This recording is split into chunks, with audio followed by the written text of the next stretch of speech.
hamparan sawah terbentang, sungai mengalir memberikan manfaat untuk penghuninya.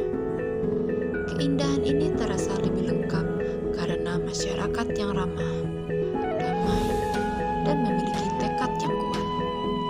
Membangun negeri yang indah ini dimulai dari pendidikan dengan harapan mampu mengikuti perkembangan zaman, tapi tetap mempertahankan adat Basandi Sarak, Sarak Basandi Kitabullah. Assalamualaikum warahmatullahi wabarakatuh.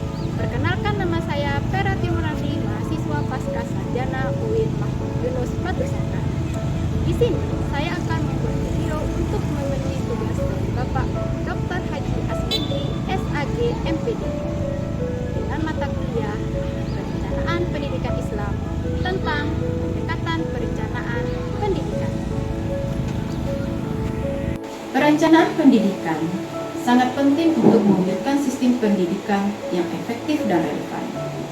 Berbagai pendekatan telah dikembangkan untuk memastikan bahwa perencanaan ini tidak hanya responsif terhadap kebutuhan saat ini, tetapi juga proaktif dalam mengantisipasi tantangan di masa depan. Pendekatan-pendekatan ini mencakup model makro seperti perencanaan sosial dan perencanaan ekonomi, hingga model mikro yang berfokus pada partisipasi masyarakat dan analisis kebutuhan spesifik. Setiap pendekatan memiliki asumsi dasar, kelebihan, dan kekurangannya masing-masing yang menjadikannya cocok untuk konteks dan tujuan yang berbeda. Memahami secara mendalam berbagai pendekatan ini menjadi sangat penting bagi para pembuat kebijakan dan praktisi pendidikan agar dapat memilih strategi yang paling tepat untuk mencapai target pembangunan pendidikan nasional. Untuk lebih memahami bagaimana pendekatan perencanaan pendidikan itu, maka terlebih dahulu kita harus mengetahui konsep dasar pendekatan dan perencanaan pendidikan. Pendekatan adalah cara pandang atau titik tolak terhadap suatu proses yang bersifat umum dan menginspirasi pemilihan strategi serta metode.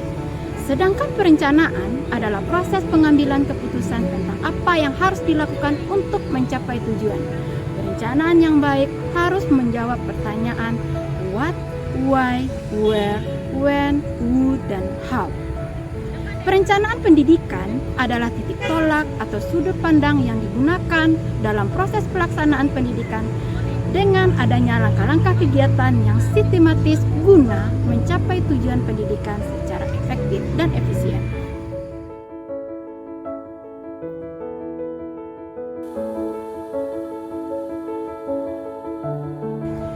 Menurut Langgulungha, dalam Rusdiana 2021 ada beberapa prinsip perencanaan pendidikan yang harus diperhatikan.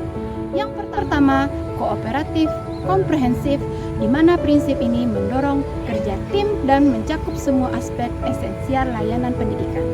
Yang kedua, human resource development, berfokus pada pengembangan sumber daya manusia untuk melahirkan individu yang unggul secara intelektual, emosional, dan spiritual. Yang ketiga, interdisipliner, di mana prinsip ini melibatkan berbagai bidang keilmuan untuk layanan pendidikan yang menyeluruh.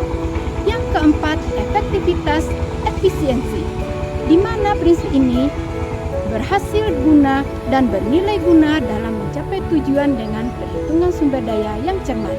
Yang kelima adalah progress of change, di mana prinsip ini mendorong pembaharuan layanan pendidikan yang lebih berkualitas. Prinsip yang keenam adalah objektif, rasional, dan sistematik.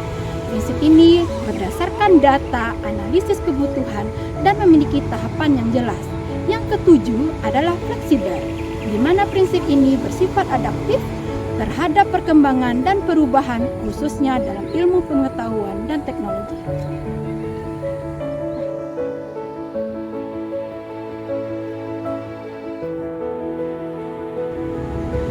Ada 4 pendekatan dalam perencanaan pendidikan.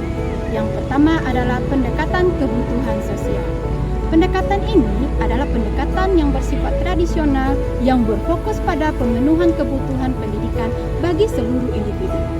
Tujuan pendekatan ini adalah membebaskan populasi dari buta huruf dan kemiskinan Umumnya, pendekatan ini diterapkan di negara yang baru merdeka dengan kondisi masyarakat yang terbelakang. Yang kedua, pendekatan ketenagakerjaan. Pendekatan ini berfokus pada kualitas lulusan yang sesuai dengan tuntutan pasar kerja. Tujuannya adalah untuk mengarahkan kegiatan pendidikan untuk memenuhi kebutuhan nasional akan tenaga kerja.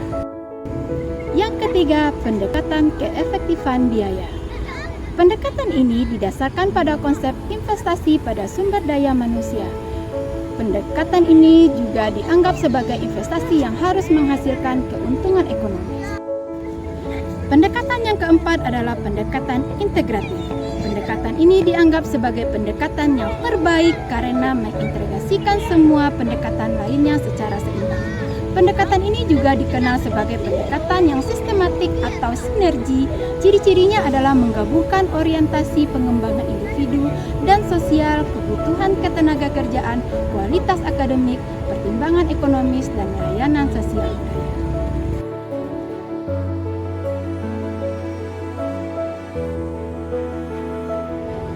Fungsi perencanaan pendidikan yang pertama adalah menjadi petunjuk dasar dalam pengambilan keputusan untuk mencapai tujuan. Yang kedua, pedoman untuk pelaksanaan dan pengendalian pendidikan. Yang ketiga adalah menghindari pemborosan sumber daya manusia dan alam. Yang keempat adalah alat untuk menjamin dan meningkatkan kualitas pendidikan. Yang kelima adalah mempersiapkan alternatif kebijakan untuk pembangunan pendidikan di masa depan.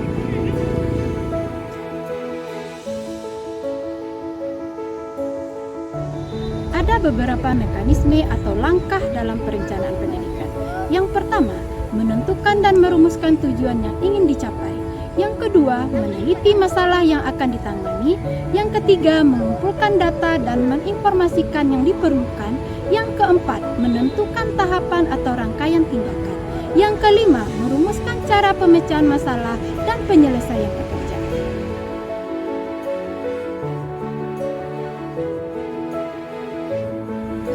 Dalam perencanaan pendidikan, kita membutuhkan optimalisasi.